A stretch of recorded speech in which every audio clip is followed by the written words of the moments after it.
Good morning everyone, it's Carly. Welcome back to my channel, or hello if you're new here. In today's video, I'm going to be sharing with you some of my cozy and calming winter book suggestions, as well as two of the books that I've been reading lately. So if you're keen to get some reading inspiration, grab yourself a cuppa, let's get into the video.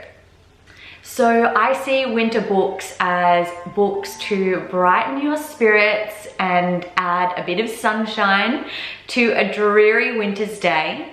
They are perfectly read, snuggled on the lounge with a heater on, or while soaking in a hot bath. And I've got 4 books that really fulfill that criteria for me.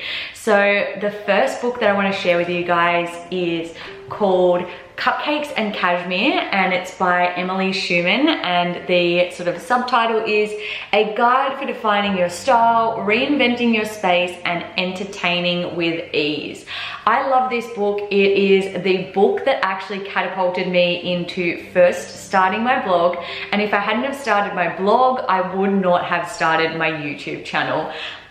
This book is basically like everything inspiring. They have 4 different sections, one for each of the seasons, and it's sort of makeup, home, lifestyle, food, fashion, literally everything that you could sort of want to inspire you for that season. So she has like a whole winter season, including a winter closet checklist, some style inspiration, layering, neutrals. Like, I love it, and it's just so inspiring to really get your spirits up in the winter time when things are quite dreary outside and you need a little bit of beauty to sort of add to your home and to your life. And honestly, how cute is this cover image? And it's also a perfect book for sort of laying around the house as kind of a decor item. So Cupcakes and Cashmere, Schuman, is my first winter reading suggestion. My second winter's book recommendation is this one, Heavily Meditated by Cady? Not sure, we'll try my best. Your down-to-earth guide for learning meditation and getting high on life.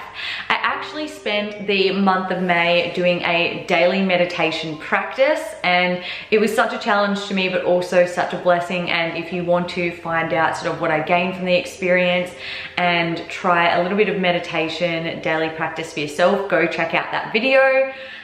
So learn to meditate and get high on life. She goes through what meditation is, 5 fundamental meditation techniques, where, when, and how to sit, how to deal with thoughts, why it's good for you, how to measure your meditation practice, set goals, upgrade your practice, and your meditation manifesto and personalized meditation prescription. Wow, that was a mouthful.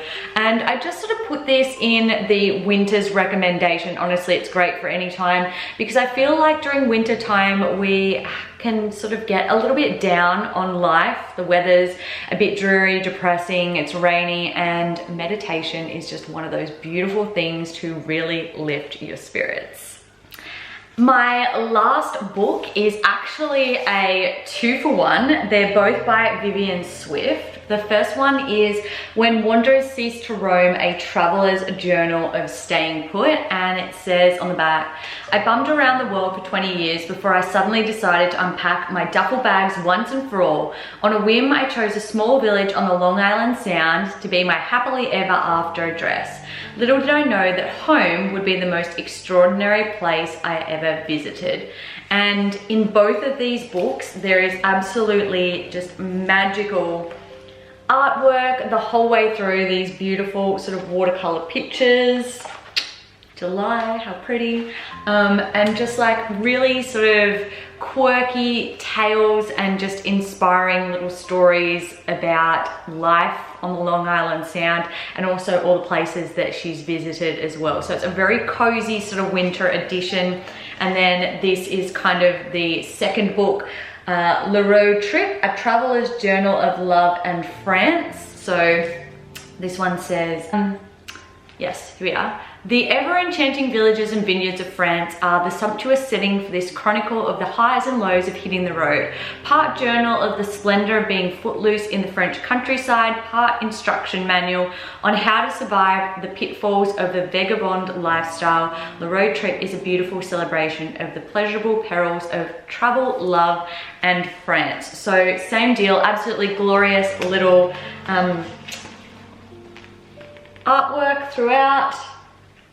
France, which is a very romantic place, so lots of sort of travel ideas, inspiration, and just a very cozy read. I honestly love both of these books by Vivienne and I wish that she would come out with more. I also had her third one, which was about gardens of awe and splendor, sort of all the beautiful different gardens around the world, and I ended up giving that one to my nan as a gift because she loves gardening. So lastly, I want to talk about two books that I've been reading lately and share with you some of my thoughts on both of those. So the first one is The Universe Has Your Back, Transform Fear to Faith by Gabrielle Bernstein. And I had heard a lot about her. She kept on showing up in my Amazon recommendations, and I found this for $2 at Vinnie's, so I thought that I would give it a go. And I'll just read part of the back. Through acceptance, surrender, and a commitment to her continually evolving spiritual path, New York Times bestselling author and international speaker Gabrielle Bernstein has been transforming fear into faith. Her stories and universal lessons provide a framework for releasing the blocks to what everyone most longs for: happiness, security, and clear direction.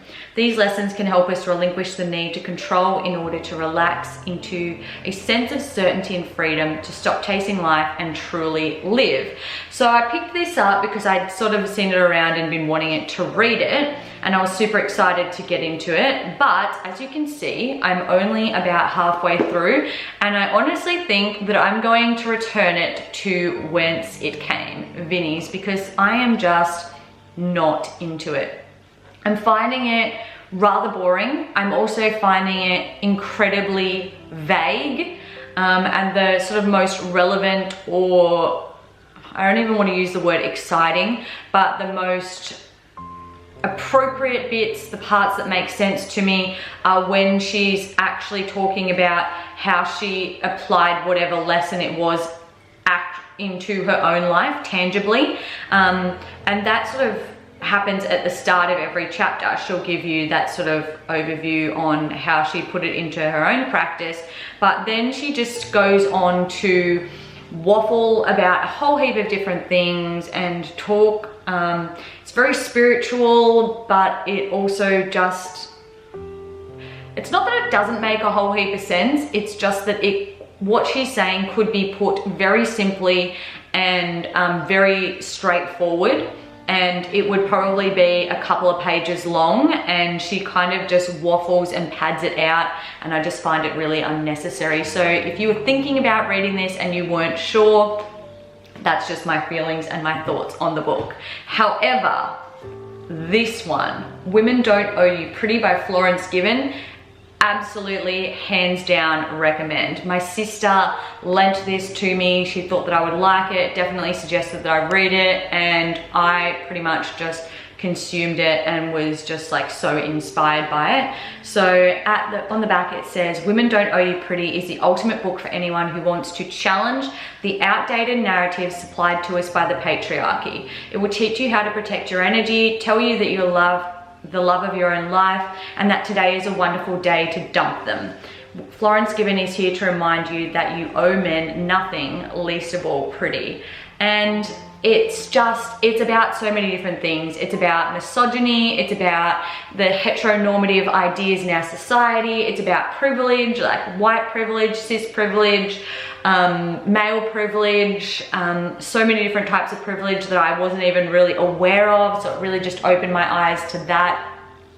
It really just opened my eyes to the fact that women unconsciously, do things like dress up and wear makeup and act a certain way in order to fulfill like the male sort of standard that's been imposed upon us, and we don't even realize that we are, I guess, controlled I suppose, in some way. And it's just, yeah, super inspiring. I'll just share with you some of the different chapters.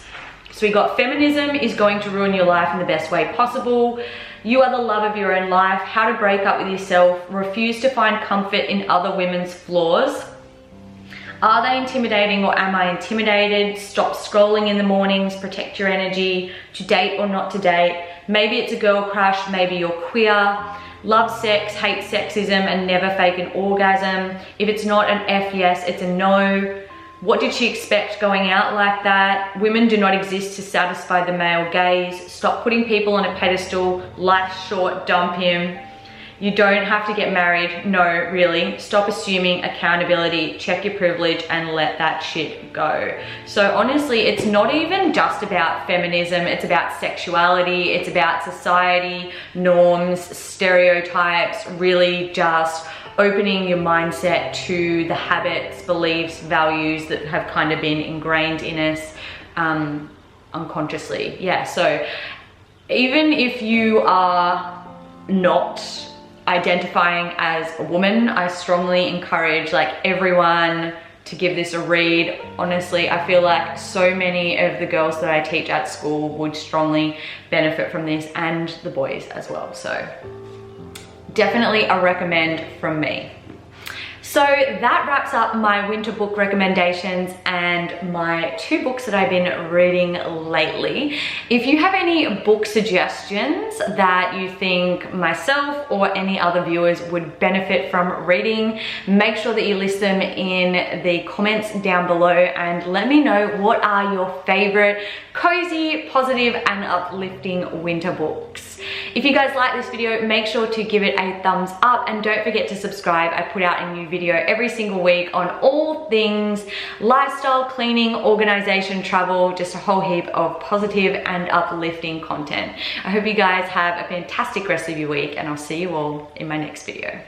Bye guys.